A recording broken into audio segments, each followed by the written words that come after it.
नमस्कार दोस्तों, हैरी जी क्लासेस पर आपका हार्दिक स्वागत है। आज हम लोग हिस्ट्री से संबंधित एक महत्वपूर्ण टॉपिक पढ़ेंगे जो है गुलाम वंश। और उसके पढ़ने से पहले हम ये समझने का प्रयास करेंगे कि जो हमारा मध्यकालीन इतिहास है उसे दो भागों में बांटकर हम कैसे आसानी से पढ़ सकते हैं और उसे समझ सकते हैं। तो यदि इस चैनल पे आप पहली बार विजिट कर रहे हैं तो पहले आप वीडियो देखिए, और वीडियो देखने के बाद अगर आपको लगे कि हाँ यहाँ से एग्ज़ाम में क्वेश्चन बनेगा तो स्वाभाविक रूप से चैनल को सब्सक्राइब करिए और बगल में बेल आइकन को ज़रूर प्रेस करिए। तो चलिए हम चलते हैं, आज पढ़ेंगे दिल्ली सल्तनत के बारे में। तो जैसा आप जानते हैं कि 1206 ईस्वी में जब मोहम्मद गोरी की मृत्यु हो जाती है तो उसके बाद जो उसका गुलाम रहता है कुतुबुद्दीन ऐबक, वो 1206 ईस्वी में यानी 24 जून 1206 ईस्वी को अपना राज्याभिषेक करता है और गुलाम वंश की स्थापना करता है। इतना तो आपको पता ही होगा, लेकिन आज हम पहले गुलाम वंश शुरुआत करने से पहले हम सल्तनत काल में जो 5 वंश हैं उसे यहाँ पे समझने का प्रयास करेंगे। जो सल्तनत काल है तो जानते हैं कि सल्तनत काल जो है ये 1206 ईस्वी से लेकर 1526 ईस्वी तक, 1526 एडी 1526 एडी तक 5 वंशों ने शासन किया। वो 5 वंश कौन कौन सा है पहले हम जान लेते हैं। तो पहला जो वंश है गुलाम वंश है। पहला जो वंश है कौन सा है? गुलाम वंश है। इसे दास वंश भी कहा जाता है, मामलुक वंश भी कहा जाता है। तो गुलाम वंश का जो समय है 1206 ईस्वी से लेकर 1290 ईस्वी तक। दूसरा आपका जो वंश है कौन सा है? खिलजी वंश है। दूसरा कौन सा है? खिलजी वंश। तो इसका जो समय है 1290 से लेकर 1320 ईस्वी तक। जो तीसरा वंश है वो आपका है तुगलक वंश। कौन सा वंश है? तुगलक वंश। तो इसका जो समय है 1320 ईस्वी से लेकर 1414 ईस्वी तक। जो चौथा वंश है आपका वो है सैयद वंश। कौन सा है? सैयद। इसका जो समय है 1414 से लेकर 1451 तक। और पांचवा जो वंश है आपका लोधी वंश है। पांचवा कौन सा वंश है? लोधी वंश है। और लोधी वंश का जो समय है 1451 से लेकर 1526 ईस्वी तक। इतना तो आपको पता ही होगा। नहीं पता है तो सन आप जरूर याद कर लीजिए। कभी कभी जो वंश हैं वो क्रमबद्ध करने के लिए आ जाएगा कि कौन सा वंश पहले है कौन सा वंश बाद में है। तो इतना आप दिमाग में जरूर रखिएगा। तो एक बार हम रिवीजन कर लेते हैं। गुलाम वंश का जो समय है 1206 से लेकर 1290। खिलजी वंश का क्या है? 1290 से 1320। तुगलक वंश का क्या है? 1320 से 1414। और सैयद वंश का 1414 से 1451। और लोधी वंश का 1451 से 1526। यहीं पे जो लोधी वंश का अंतिम शासक रहता है कौन सा रहता है बताइए, कमेंट करके जरूर बताइए आप लोग। तो इब्राहिम लोधी। इब्राहिम लोधी जो रहता है जिसका शासनकाल लगभग मान के चलिए 1517 से लेकर 1526 ईस्वी तक रहता है इब्राहिम लोधी का शासनकाल। और 21 अप्रैल कब? 21 अप्रैल 1526 ईस्वी को बाबर ने इसे पराजित करके, किसे? इब्राहिम लोधी को पराजित करके मुगल वंश की स्थापना करता है। मुगल वंश की स्थापना करता है। तो अभी हमें मुगल वंश पढ़ना नहीं है, लेकिन मैं जो साधारण सी बात है मैं यहाँ पे बताने का प्रयास कर रहा हूँ कि 21 अप्रैल 1526 ईस्वी को बाबर इब्राहिम लोधी को पराजित करता है और मुगल वंश की स्थापना होती है और दिल्ली सल्तनत काल का समय वहीं पे समाप्त हो जाता है। तो आज हम पढ़ेंगे गुलाम वंश के बारे में। और गुलाम वंश के बारे में हम कुतुबुद्दीन ऐबक के जो उसकी शासन व्यवस्था है उसमें शासन करते समय क्या कठिनाइयाँ आई, उसने किस विद्वानों को संरक्षण दिया था, कौन सा स्थापत्य कला में विकास किया था, यानी कुतुबुद्दीन ऐबक के बारे में पढ़ने का प्रयास करेंगे। जिससे आपकी क्वेश्चन यदि कुतुबुद्दीन ऐबक से बनता है, गुलाम वंश से बनता है, तो किसी भी एग्ज़ाम हो, चाहे यूपीएससी का हो, चाहे आपका जूनियर सुपर टेट हो या एलटी ग्रेड हो या मान के चलिए एपीजीआईसी हो, कोई भी एग्ज़ाम हो, आप वहाँ पे इससे संबंधित कोई भी क्वेश्चन आए तो निश्चित ही उसे करके आएँ, तभी इस चैनल का और इस वीडियो का महत्व रहेगा, अन्यथा कोई महत्व नहीं है। तो चलिए हम चलते हैं, पढ़ते हैं गुलाम वंश के बारे में। तो जैसा आप जानते हैं कि गुलाम वंश जो 1206 से लेकर 1290 ईस्वी तक चल रहा था, तो इसमें 11 शासकों ने शासन किया है। आप सोच रहे होंगे 11 शासक? हाँ जी, आप सही सुन रहे हैं।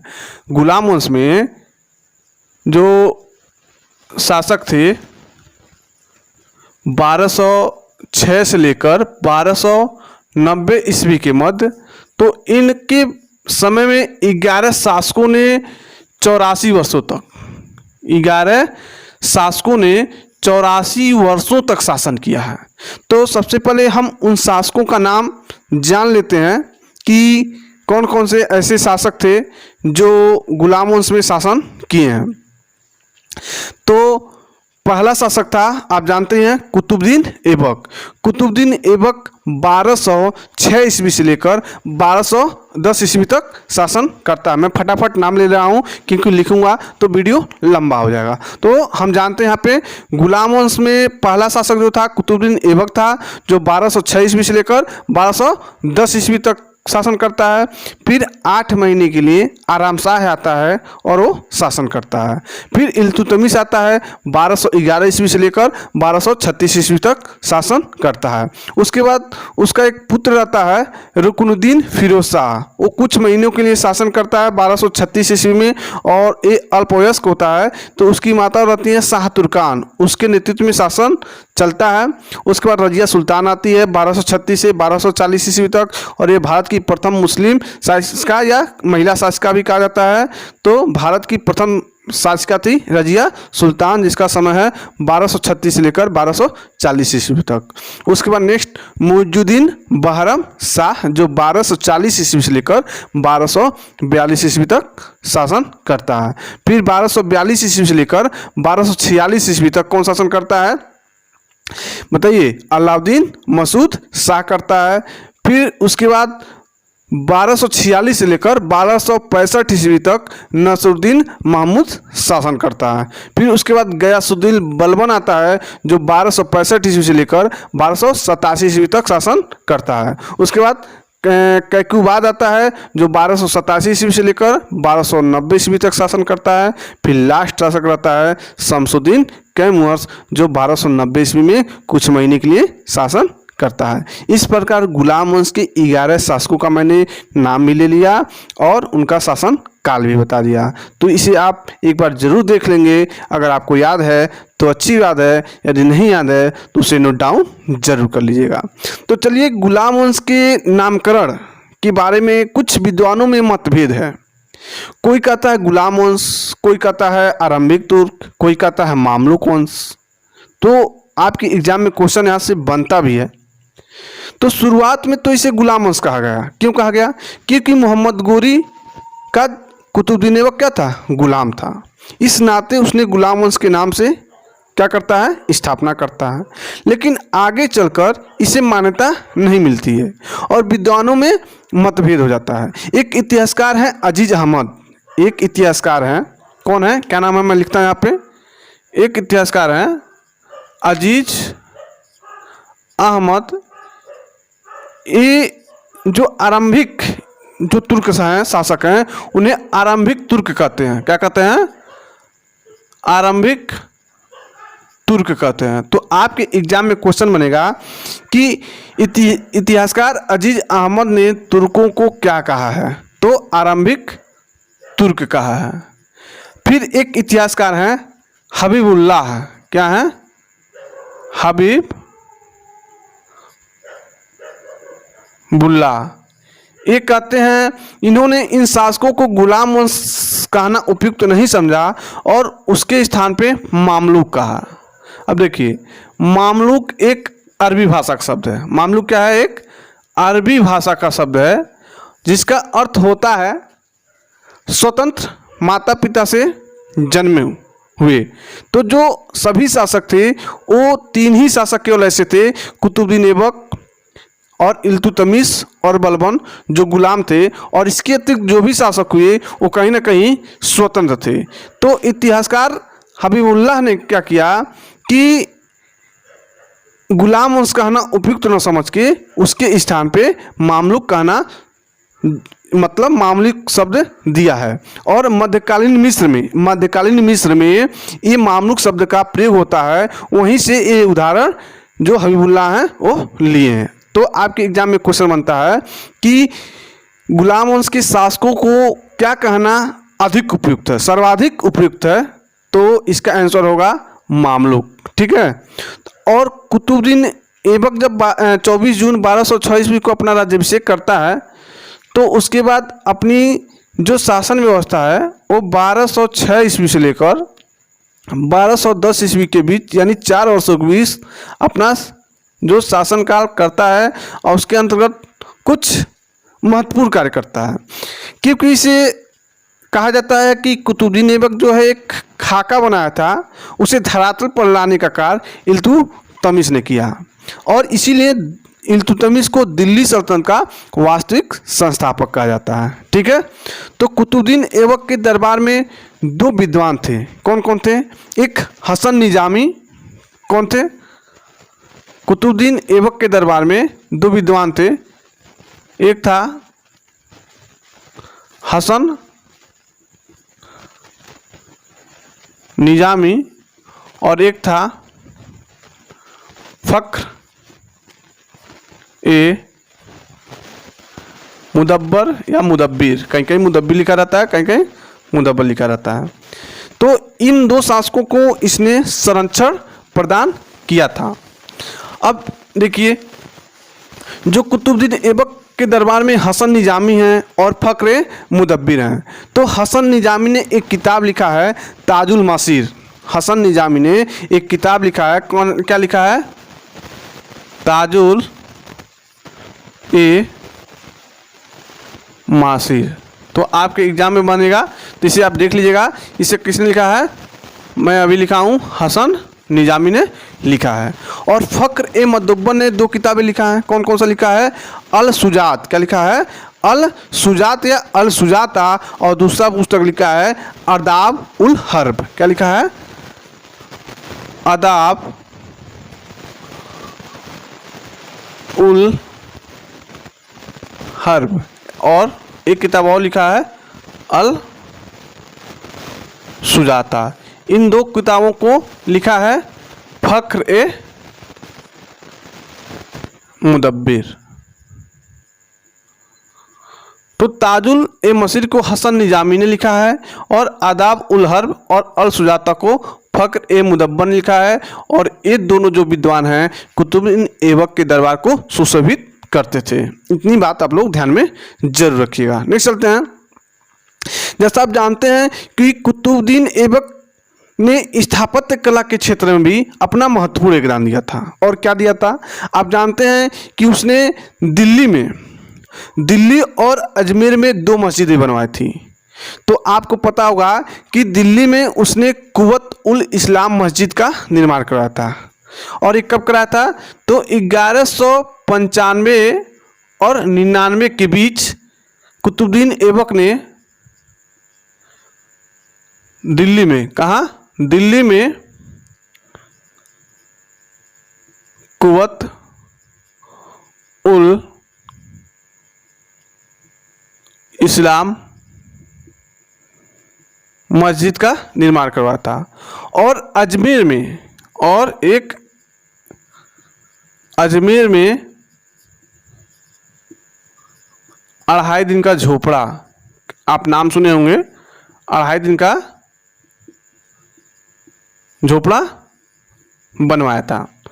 अब यहाँ से कुछ महत्वपूर्ण क्वेश्चन आपके एग्जाम में बनते हैं कि यह इस्लामी पद्धति पर जो आपका ये दिल्ली में कुव्वत उल इस्लाम मस्जिद बना है, यह इस्लामी पद्धति पर भारत में निर्मित पहला मस्जिद माना जाता है। तो कई बार एग्जाम में बना है कि भारत में इस्लामी पद्धति पर निर्मित पहला मस्जिद कौन सा था? तो था कुव्वत उल इस्लाम मस्जिद, जो 1195 से लेकर 1199 के मध्य बनाया गया था। और इसमें से एक दो महत्वपूर्ण बातें मैं बता रहा हूँ कि यह मस्जिद जो था पृथ्वीराज तृतीय का नाम सुने होंगे आप लोग, पृथ्वीराज चौहान, सॉरी दोस्तों, पृथ्वीराज चौहान तृतीय का नाम आप लोग सुने होंगे। तो वहाँ पे इसके किले यानी पृथ्वीराज तृतीय के किले राय पिथौरा के स्थान पर ही एक कुव्वत उल इस्लाम मस्जिद निर्मित है। ठीक है, तो अगर आपके एग्जाम में क्वेश्चन बने कि कौन सा ऐसा मस्जिद है जो पृथ्वीराज तृतीय के किले राय पिथौरा पर निर्मित है, तो यही है कुव्वत उल इस्लाम मस्जिद। और इससे मैं एक महत्वपूर्ण बात बताता हूँ कि इस मस्जिद का जो निर्माण हुआ था 27वें जैन मंदिर के ध्वंसावशेषों पर, यानी उसके अंश पे जो ध्वस्त मतलब उसे ध्वस्त कर दिया गया था, तो वहीं पर कुव्वत उल इस्लाम मस्जिद का निर्माण किया गया था। तो ये दो पॉइंट आप लोग याद रखेंगे। मैं रिवीजन करता हूँ फिर कि कुव्वत उल इस्लाम मस्जिद जो था ये पृथ्वीराज तृतीय के राय पिथौरा के स्थान पर निर्मित है। और दूसरी बात यह है कि इस मस्जिद का निर्माण 27वां जैन मंदिर के ध्वंसावशेषों पर किया गया था। अब हम पढ़ते हैं अजमेर के 2.5 दिन के झोपड़ा के बारे में। तो आप जानते हैं कि अजमेर में 2.5 दिन में ये 2.5 दिन का झोपड़ा बनाया गया था, इसी कारण इसे 2.5 दिन का झोपड़ा माना जाता है। ठीक है, और कुतुबुद्दीन ऐबक का स्थापत्य कला में एक महत्वपूर्ण योगदान है कुतुब मीनार। कुतुब मीनार, तो कुतुब मीनार जो कुतुबुद्दीन ऐबक था वो 1199 ईस्वी में, यानी जब शासक गुलाम वंश की स्थापना करने के पूर्व ही एक सूफी थे। क्या नाम था उनका? ख्वाजा कुतुबुद्दीन बख्तियार काकी। क्या नाम था? ख्वाजा कुतुबुद्दीन बख्तियार काकी के नाम पर इल्तुतमिश ने कुतुब मीनार का निर्माण करवाया, लेकिन 1206 ईस्वी में मर जाने के कारण वो मृत्यु से प्राप्त हो जाती है, तो कुतुब मीनार को पूर्ण नहीं करा पाता है।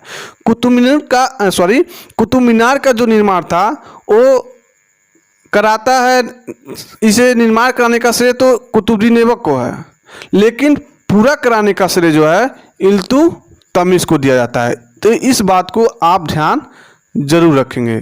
और यहाँ से मैं एक और मोस्ट इंपॉर्टेंट क्वेश्चन बताता हूँ कि पहले नींव का निर्माण तो कुतुबुद्दीन ऐबक ने करवा दिया था, लेकिन पूरा कराने का कार्य इल्तुतमिश को दिया जाता है। लेकिन 1370 ईस्वी में इस पर एक बार बिजली गिर गया कुतुब मीनार पे, और उसमें शासनकाल था तुगलक वंश का, और शासक उस समय था फिरोज शाह तुगलक।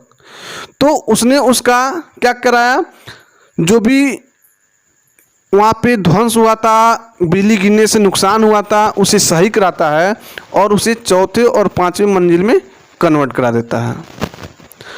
तो इस प्रकार 3 लोगों का योगदान है कुतुब मीनार में, कुतुबुद्दीन ऐबक का, इल्तुतमिश का, और 1370 में फिरोज शाह तुगलक का। तो इस बात को आप लोग ध्यान में जरूर रखेंगे। ठीक है, और इल्तुतमिश इसे कब पूरा कराता है, तो 1230 और 1231 में पूरा कराता है, और 1370 में ये कराता है। ठीक है, नेक्स्ट चलते हैं। और 1210 ईस्वी में आप जानते हैं कि चौगान खेलते समय लाहौर में ही कुतुबुद्दीन ऐबक की मृत्यु हो जाती है। तो इतना बात आपको पता चल गया होगा।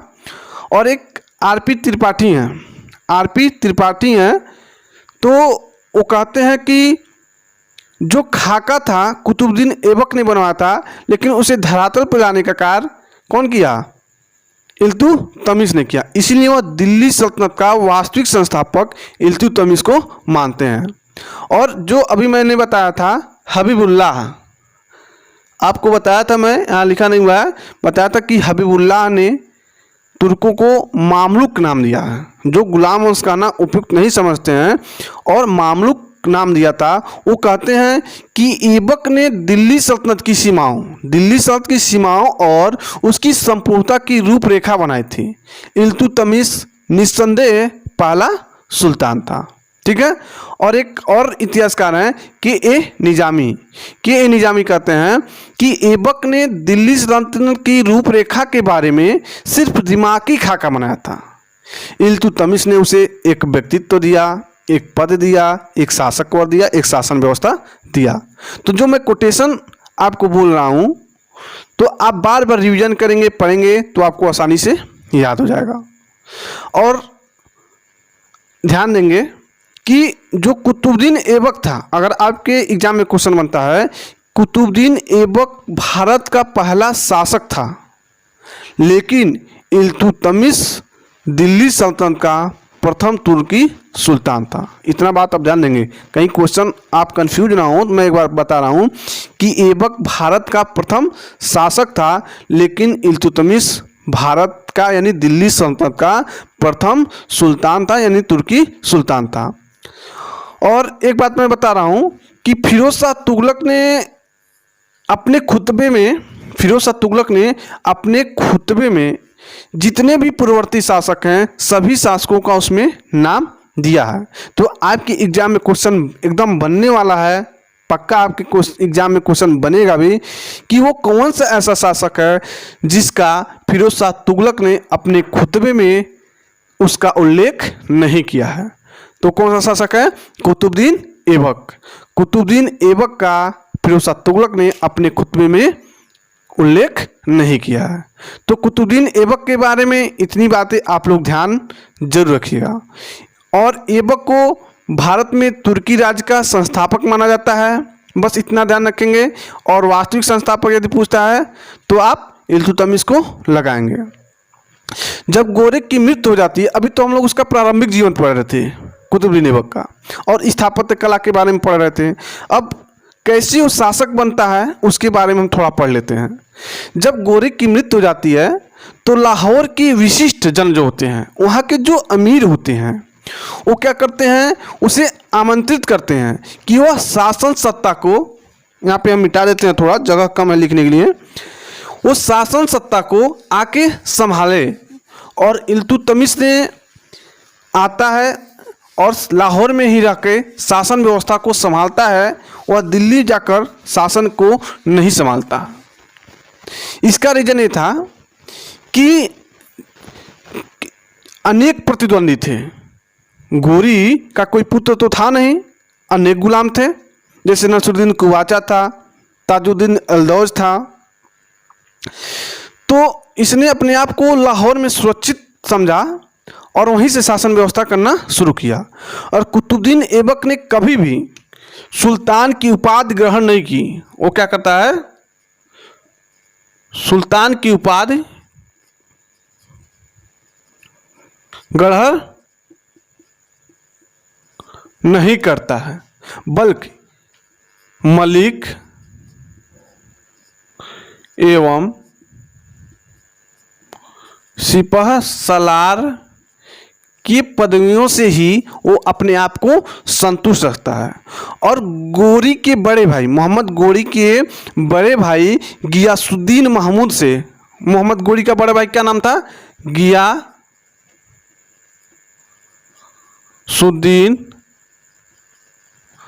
महमूद, जो 1208 ईस्वी में इसे दासता से, किसे, कुतुबुद्दीन ऐबक को दासता से मुक्ति मिल जाती है, दासता से मुक्ति मिल जाती है। और इस प्रकार वो शासन व्यवस्था को लाहौर से संभालने लगता है। लेकिन जब वो शासक बन जाता है तो उसके सामने कुछ कठिनाइयाँ आती हैं, जैसे जो उसके प्रतिद्वंदी गुलाम थे, जैसे यल्दौज था, ताजुद्दीन अल्दौज था, नसरुद्दीन कुवाचा था, और बंगाल बिहार के जो खिलजी सरदार थे अपनी शक्ति और प्रभाव को बढ़ाने का प्रयास कर रहे थे।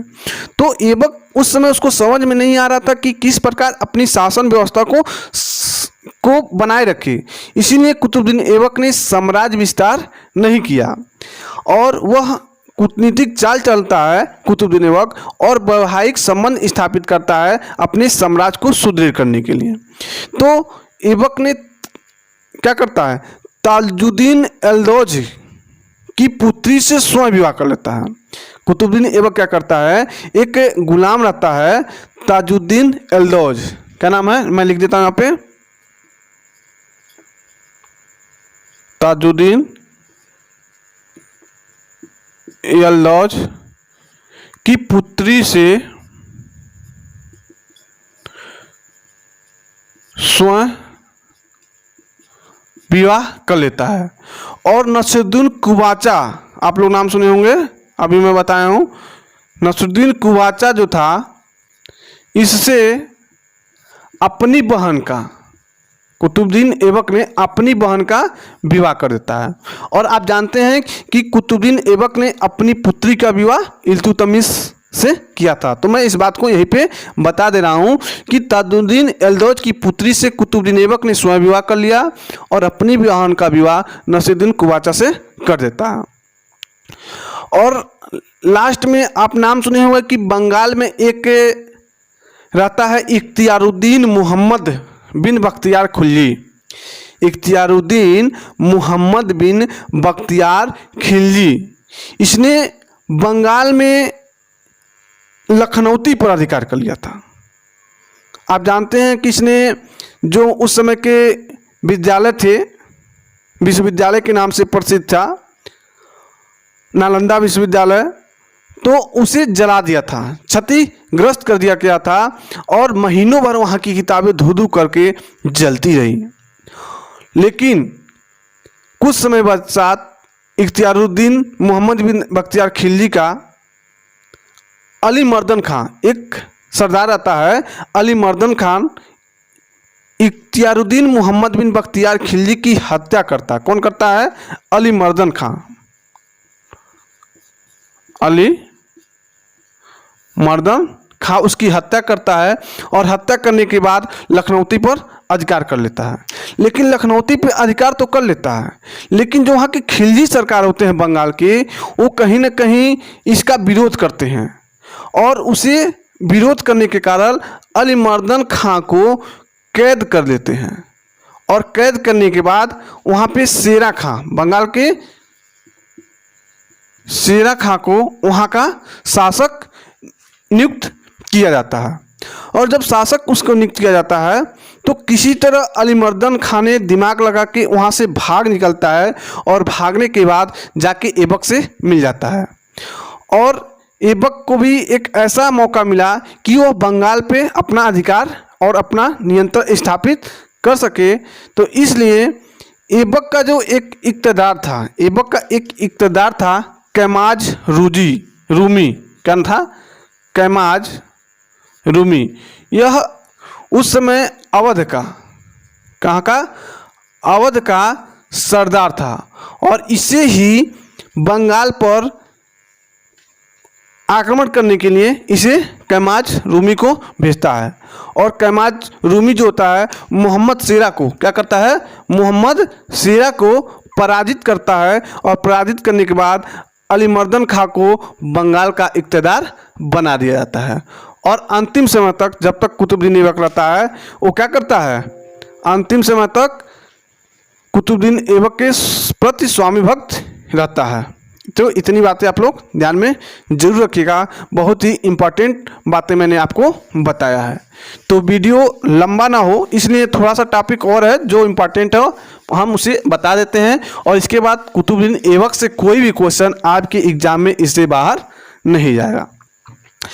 कुतुबुद्दीन ऐबक 1206 से 1210 ईस्वी तक शासनकाल है, जानते हैं। इसकी उपाधि क्या थी? लाख बख्श था, पील बख्श था, हातिम रीति था, कुरान खा था। लाखों के दान दिए जाने के कारण कुतुबुद्दीन ऐबक को लाख बख्श कहा जाता था। हाथियों के दान देने के कारण इसे पील बख्श कहा जाता था। हातिम रीति भी कहा जाता था। कुरान स्वर, जानते हैं, कुरान को सुरीले स्वर में पढ़ने के कारण कुरान खा भी कहा जाता था।